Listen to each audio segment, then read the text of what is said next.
ನಮಸ್ತೆ ಎಲ್ರಿಗೂ, welcome to Shilpa Kanish vlogs. So ಎಲ್ಲರೂ ಚೆನ್ನಾಗಿದ್ದೀರಲ್ಲ. ಸೊ ನಾನಿವತ್ತು ವಿಡಿಯೋ ಮಾಡೋದಕ್ಕೆ ರೀಸನ್ ಏನು ಅಂದರೆ, ನಾನು ಒಂದು ಸ್ಟೋರಿನ ನೋಡಿದೆ. ತುಂಬ ಅಂದರೆ ತುಂಬ ಭಯ ಆಯಿತು ಆ್ಯಂಡ್ ತುಂಬ ಶಾಕ್ ಆಯಿತು. ಈ ಥರನೂ ಇರ್ತಾರ ಜನ ಅಂತ. ಆ ಒಂದು ಸ್ಟೋರಿನ ನಿಮಗೆ ಹೇಳಬೇಕು ಅಂತ ನಾನು ಈ ವಿಡಿಯೋ ಮಾಡ್ತಾಯಿದ್ದೀನಿ. ಸೊ ಬನ್ನಿ, ಹಾಗಾದರೆ ಆ ವಿಡಿಯೋ ಏನು ಅಂತ ನೋಡ್ಕೊಂಬರೋಣ.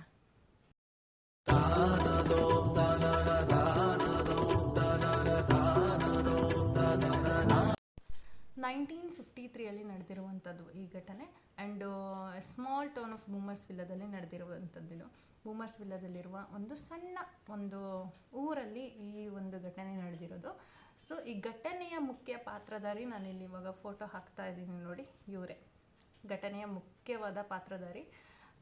ಇವರ ಹೆಸರು ಫ್ಲೋರಿಡಾ ಅನಿತಾ ಡೆಕ್ ಅಂತ. ಓಕೆ, ಇವರು ಒಬ್ಬರು ಒಂದು ಹೌಸ್ ವೈಫ್ ಇವರು. ಓಕೆನಾ, ತುಂಬ ಚೆನ್ನಾಗಿರ್ತಾರೆ. ಮನೆ ಸುತ್ತಮುತ್ತ ಅವರ ಅಕ್ಕಪಕ್ಕದ ಜನ ಜೊತೆನೂ ತುಂಬ ಚೆನ್ನಾಗಿರ್ತಾರೆ, ಮತ್ತು ಅವರ ಗಂಡನ ಜೊತೆನೂ ತುಂಬ ಚೆನ್ನಾಗಿರ್ತಾರೆ. ಅವರ ಗಂಡ ಇವರೇ ನೋಡಿ, ಫೋಟೋ ಹಾಕ್ತಾ ಇದ್ದೀನಿ, ಫ್ರ್ಯಾಂಕ್ ಅಂತ ಅವರ ಗಂಡನ ಹೆಸರು. ಓಕೆ, ಸೊ ಇವರಿಬ್ಬರು ಕೂಡ ತುಂಬಾ ಚೆನ್ನಾಗಿರ್ತಾರೆ, ಏನು ಪ್ರಾಬ್ಲಮ್ ಇರೋದಿಲ್ಲ. ಗಂಡ ಹೆಂಡತಿ ತುಂಬ ಅನ್ಯೋನ್ಯವಾಗಿರ್ತಾರೆ. ಆ್ಯಂಡ್ ಅಕ್ಕಪಕ್ಕದ ಜನ ಜೊತೆನೂ ಕೂಡ ತುಂಬ ಚೆನ್ನಾಗಿರ್ತಾರೆ. ಇವರ ಬಗ್ಗೆ ಏನೇನು ಕಂಪ್ಲೇಂಟ್ಸ್ ಇರೋದಿಲ್ಲ. ಆ್ಯಂಡ್ ಅವರ ಸ್ಮೈಲ್, ಇವರೇನು ಅನಿತಾ ಇದ್ದಾರಲ್ವ ಇವರು, ಸೊ ಅನಿತಾ ಡೆಕ್ಕಿನ ಸ್ಮೈಲ್ ಅಂದರೆ ತುಂಬ ಜನಕ್ಕೆ ತುಂಬ ಇಷ್ಟ ಆಗ್ತಾಯಿತ್ತು. ಬಟ್ ಈ ಸ್ಮೈಲ್ ನೋಡಿ ಯಾರೂ ಭಯ ಪಡ್ಕೋಬೇಡಿ, ಆವಾಗ ಅವ್ರ ಸ್ಮೈಲ್ ತುಂಬಾ ಚೆನ್ನಾಗಿತ್ತಂತೆ. ಸೊ ಅವ್ರ ಸ್ಮೈಲ್ ನೋಡಿ ತುಂಬ ಜನ ಇಷ್ಟಪಡ್ತಾ ಇದ್ರಂತೆ. ಆ್ಯಂಡ್ ಹೀಗೆ ಹೋಗ್ತಾ ಇತ್ತು. ಅನಿತಾ ಅವರಿಗೆ ಒಂದು ಅಭ್ಯಾಸ ಇತ್ತು, ಗೆಸ್ಟ್ಗಳನ್ನು ಕರೆದುಬಿಟ್ಟು ಒಂದು ಊಟವನ್ನು ಹಾಕಿಸ್ಬೇಕು, ಡಿನ್ನರ್ ಪಾರ್ಟಿ ಕೊಡಬೇಕು. ಆ ಥರ ಒಂದು ಅನಿತಾಗೆ ಒಂದು ಅಭ್ಯಾಸ ಇತ್ತು. ಫ್ರ್ಯಾಂಕ್ ಕೂಡ ಅವರಿಗೆ ಸಪೋರ್ಟ್ ಮಾಡ್ತಾಯಿದ್ರು. ಓಕೆ, ಗೆಸ್ಟ್ಗಳನ್ನ ಕರೆದು ಊಟ ಮಾಡಿಸೋದಲ್ವ, ಏನು ಪ್ರಾಬ್ಲಮ್ ಇಲ್ಲ ಅಂತ. ಸೊ ಹೀಗೆ ಹೋಗ್ತಾ ಹೋಗ್ತಾ ಹೋಗ್ತಾ ಗೆಸ್ಟ್ಗಳನ್ನೆಲ್ಲ ಕರೀತಾಯಿದ್ರು. ಇವಾಗ 1 ವೀಕು 2 ವೀಕ್ಸು ಅದಕ್ಕೆಲ್ಲ ಆ ಥರ ವೀಕ್ಲಿ ಇಲ್ಲ ಒಂದು ಮಂತಿಗೆ. ಸೊ ಅವಾಗವಾಗ ಗೆಸ್ಟ್ಗಳನ್ನೆಲ್ಲ ಕರೆದುಬಿಟ್ಟು ಅವರಿಗೆ ಒಂದು ಡಿನ್ನರ್ ಅರೇಂಜ್ ಮಾಡ್ತಾಯಿದ್ರು. ಲಂಚ್ ಅಲ್ಲ, ಬ್ರೇಕ್ಫಾಸ್ಟ್ ಅಲ್ಲ, ಡಿನ್ನರ್ಗೆ ಅರೇಂಜ್ ಮಾಡ್ತಾಯಿದ್ದು. ಸೊ ಹೀಗೆ ಹೋಗ್ತಾ ಇರುವಾಗ ಫ್ರ್ಯಾಂಕ್, ಇವರು ಅನಿತಾ ಡೆಕ್ ಇದ್ದಾರಲ್ವ, ಅವರ ಗಂಡ ಫ್ರ್ಯಾಂಕಿಗೆ ಒಂದು ನೋಟಿಸ್ ಮಾಡ್ತಾರೆ. ಅನಿತಾ ಕಡೆಯಿಂದ ಒಂದು ಅಬ್ಸರ್ವ್ ಮಾಡ್ತಾರೆ. ಯಾವಾಗಲೂ ಗೆಸ್ಟ್ಗಳನ್ನು ಕರೆದು ಊಟ ಬಡಿಸ್ತಾ ಇದ್ರು ಅವರು.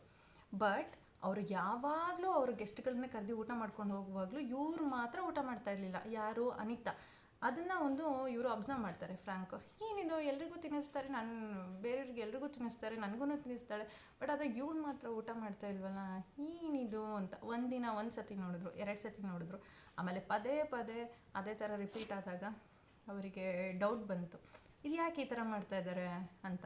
ಸೊ ಆದರೆ ಅದೇನು ಅಂತ ಗೊತ್ತಾಗಲಿಲ್ಲ. ಹಾಗೆ ತಲೆ ಕೆಡಿಸ್ಕೊಳ್ಲಿಲ್ಲ ಅವರು.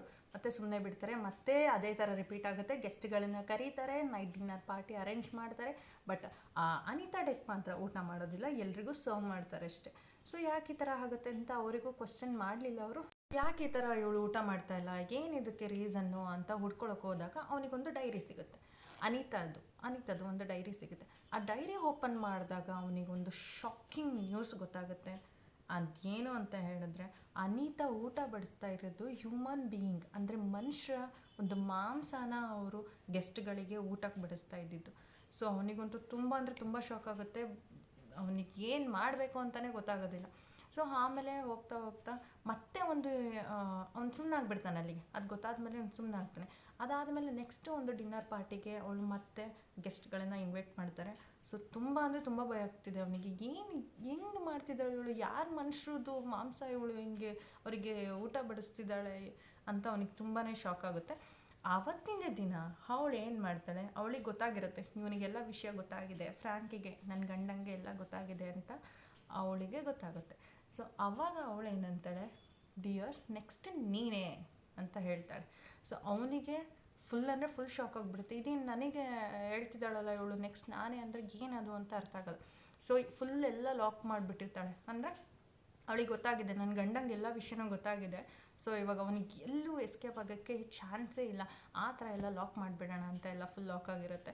ಸೊ ಎಲ್ಲೂ ಎಸ್ಕೇಪ್ ಆಗೋಕ್ಕೆ ಚಾನ್ಸ್ ಇರೋಲ್ಲ. ಬಟ್ ಆದ್ರೂ ಅವನು ಹೇಗೋ ಕಷ್ಟಪಟ್ಕೊಂಡು ಅವಳಿಗೆ ಗೊತ್ತಿಲ್ದಂಗೆ ಆ ಮನೇನ ಬಿಟ್ಬಿಟ್ಟು ಆಚೆ ಬಂದುಬಿಟ್ಟು ಪೊಲೀಸ್ ಸ್ಟೇಷನ್ಗೆಲ್ಲ ಹೋಗ್ಬಿಟ್ಟು ಕಂಪ್ಲೇಂಟ್ ಮಾಡಿಬಿಟ್ಟು, ಈ ಥರ ಎಲ್ಲ ಆಗ್ತಿದೆ ಮನೇಲಿ, ಈ ಥರ ಇನ್ಸಿಡೆಂಟು, ಸೊ ಬನ್ನಿ ಅಂತ ಎಲ್ಲ ಇನ್ಫಾರ್ಮ್ ಮಾಡಿಬಿಟ್ಟು ಪೊಲೀಸ್ನೆಲ್ಲ ಕರ್ಕೊಂಬರ್ತಾರೆ.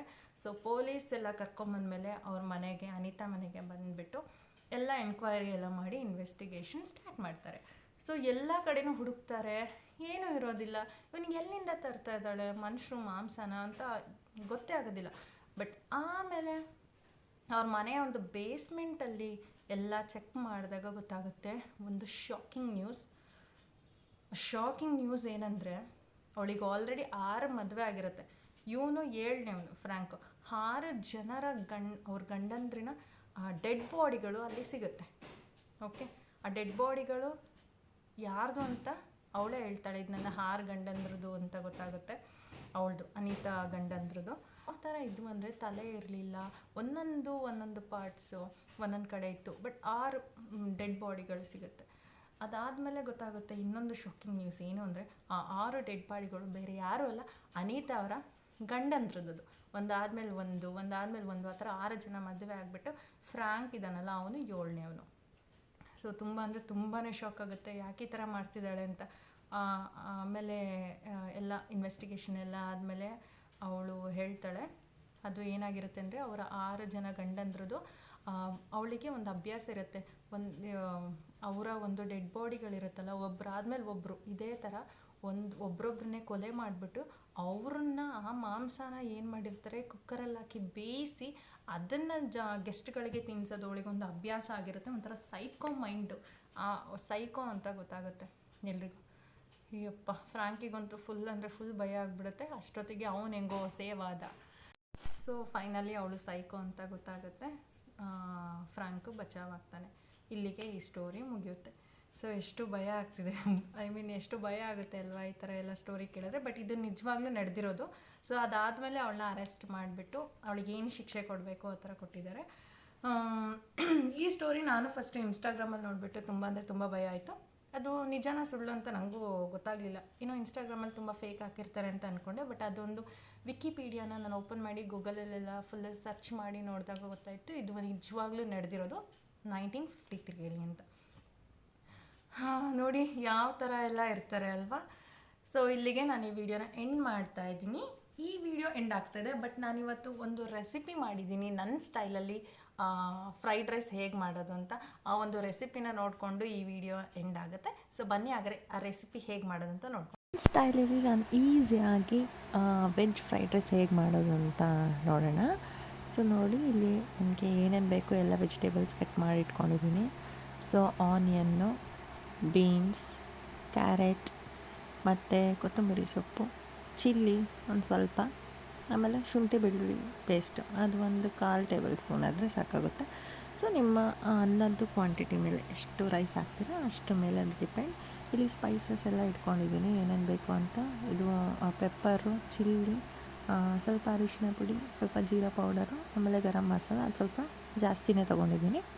ಸೊ ಅದನ್ನು ಜಾಸ್ತಿ ಹಾಕೊಂಡ್ರೆ ಸ್ವಲ್ಪ ಟೇಸ್ಟ್ ಚೆನ್ನಾಗಿರುತ್ತೆ, ಚಕ್ಕೆ ಲವಂಗದೆಲ್ಲ ಫ್ಲೇವರ್ ಚೆನ್ನಾಗಿ ಬರುತ್ತೆ.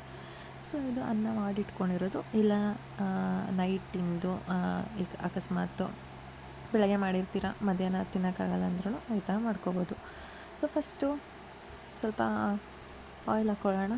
ಎಷ್ಟು ಬೇಕಷ್ಟು ಆಯಿಲ್ ಹಾಕ್ಕೊಂಡು ತರಕಾರಿ ಎಲ್ಲ ಹೆಚ್ಚಿಟ್ಕೊಂಡಿದ್ದಲ್ಲ ಅಷ್ಟನ್ನು ಅದಕ್ಕೆ ಎಣ್ಣೆಗೆ ಹಾಕ್ತಾಯಿದ್ದೀನಿ. ಸೊ ಹಾಕ್ಬಿಟ್ಟು ಇವಾಗ ಸ್ವಲ್ಪ ಫ್ರೈ ಮಾಡ್ಕೋಬೇಕು ನೀಟಾಗಿ. ಸೊ ಅದಕ್ಕೆ ಒಂದು ಸ್ವಲ್ಪ ಉಪ್ಪು ಹಾಕಬೇಕು.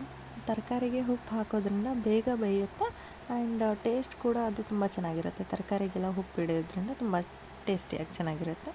ಸೊ ಅದಾದಮೇಲೆ ಶುಂಠಿ ಬೆಳ್ಳುಳ್ಳಿ ಪೇಸ್ಟ್ ಸ್ವಲ್ಪ ಆದರೆ ಸಾಕು, ಜಾಸ್ತಿ ಬೇಡ. ಸ್ವಲ್ಪ ಹಾಕ್ಬಿಟ್ಟು ಅದು ಹಸಿ ಸ್ಮೆಲ್ ಹೋಗೋವರೆಗೂ ಚೆನ್ನಾಗಿ ಫ್ರೈ ಮಾಡ್ಕೋಬೇಕು. ಒಂದು ಸ್ವಲ್ಪ ಲೋ ಫ್ಲೇಮಲ್ಲೇ ಇಟ್ಕೊಂಡು ಮಾಡೋದ್ರಿಂದ ತರಕಾರಿನೂ ನೀಟಾಗಿ ಬೇಯುತ್ತೆ, ಶುಂಠಿ ಬೆಳ್ಳುಳ್ಳಿ ಸ್ಮೆಲ್ಲು ಕೂಡ ಹೋಗುತ್ತೆ. ಇದಕ್ಕೆ ಮಾಡಿಟ್ಕೊಂಡಿರ್ತೀವಲ್ಲ ಅನ್ನನ ಅದನ್ನು ಹಾಕ್ಬಿಡೋದು. ಮತ್ತು ಸ್ಪೈಸಸ್ ಇಲ್ಲಿ ನಾನು ಏನೇನೋ ನೋಟ್ ಮಾಡಿದ್ದೀನಲ್ಲ ಇದನ್ನೆಲ್ಲ ಹಾಕಿ ಅನ್ನಕ್ಕೆ ಇವಾಗ ಒಂದು ಒಳ್ಳೆ ಮಿಕ್ಸ್ ಮಾಡ್ಕೋಬೇಕು ನೀಟಾಗಿ. ತುಂಬ ಸಿಂಪಲ್ಲಾಗಿ ಮಾಡ್ಬೋದು ಮನೆಯಲ್ಲಿ, ಯಾರಾದರೂ ಕೂಡ ಮಾಡ್ಬೋದು. ಇದಕ್ಕೇನು ರುಬ್ಬೋದು ಆ ಥರ ಏನೂ ಬೇಡ, ಈಸಿಯಾಗಿ ಮಾಡ್ಕೋಬೋದು. ಸೊ ನೋಡಿ ಈ ಥರ ಮಿಕ್ಸ್ ಮಾಡಿದ್ರೆ ರೆಡಿ. ಇದಕ್ಕೆ ಸ್ವಲ್ಪ ಕೊತ್ತಂಬರಿ ಸೊಪ್ಪನ್ನ ನಾನು ಮೇಲೆ ಹಾಕ್ತಾಯಿದ್ದೀನಿ. ಅದು ಹಾಕಿ ಇನ್ನೊಂದು ಸಲ ಮಿಕ್ಸ್ ಮಾಡ್ಕೊಳ್ಳೋದು ಅಷ್ಟೇ. ಸಿಂಪಲ್ಲಾಗಿ ರೆಡಿ ಆಗಿಬಿಡುತ್ತೆ ಫ್ರೈಡ್ ರೈಸು.